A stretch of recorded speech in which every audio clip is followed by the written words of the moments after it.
ஒரு அழகான ஒரு உபதேசம் அது. ஒரு ஒரு ஒரு கம்பெனியில கட்டுமான வேலைக்காக இருக்கக்கூடிய ஒருவர் எல்லா வீடுகள் அது எல்லாம் இந்த கன்ஸ்ட்ரக்ஷன் எடுத்து கட்டி கட்டி கட்டி கட்டி எல்லாம் முடிக்கிறார். அவர் கொஞ்சம் காலத்துல என்னது நான் நின்றுக்கணும்னு நினைக்கிறேன், இதுல இருந்து போதும் நாம நின்றுவோம் அப்படின்னு. அதனால போய் ஆபீஸ்ல சொல்றேன் நான் என்ன செய்ய போறேன், நான் நின்றுகொள்ள போறேன் அப்படின்றார். அப்ப அவர் சொல்ற இல்ல நீங்க அப்படி நிக்கிறதா இருந்தா கூட கடைசியா ஒரு ஒரு வீடு ஒன்று நினைச்சீங்க கட்டுங்க, அதுக்கு கூட தான் நீங்க என்ன செய்யணும் நிக்கணும், கடைசி ஒரு வீடு வேலை அப்படின்னு. சரி என்று சொல்லி அந்த வீட்டை அவர் கட்டி முடியாது, கடைசியா தானே கண்ட மாதிரி கட்டி விட்டாரு. விளையாட்டா கதவு போற மாதிரி போட்டு கூரை போற மாதிரி போட்டாரு.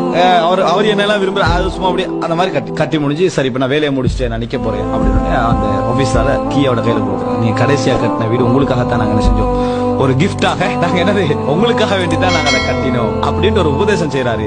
அதாவது நீங்க இன்னைக்கு அல்லாஹ்வுக்கு வணங்கக்கூடிய எல்லா வணக்கங்களும் கீ உங்கள்கிட்ட தான் என்ன செய்ய போகுது, தரப்பட போகிறது. இன்னைக்கு இங்க செய்யக்கூடிய அல்லாஹ்வுக்கு அல்லாஹ்வுக்கு அல்லாஹ்வுக்கு செய்யக்கூடிய எல்லா வணக்கங்களும் அதனுடைய கீ யாருக்கு வரப்போகுது, உங்களுக்கு தான் வரப்போகிறது. அதை அழகா என்ன செஞ்சிருங்க, கட்டி விடுங்க. விளங்கிட்டா அதை அழகாக என்ன செய்து விடுங்கள். நம்ம அல்லாஹ்வுக்கு நினைச்சு செஞ்சுட்டு இருக்கிறோம், அது எங்களுக்கு செய்யற உணர்வு நம்மளுக்கு என்ன செய்யல, அதுல வரவில்லை. அது எங்களுக்காக செய்யப்படக்கூடிய ஒன்று என்பதை என்ன செய்ய மனதுல வைக்க இந்த உபதேசத்தை என்ன செஞ்சுக்கிறாரு, ஜாயின் பண்ணி சொல்லிக்கிறார். உண்மையில் அழகான ஒரு சிறந்த ஒரு உபதேசம்.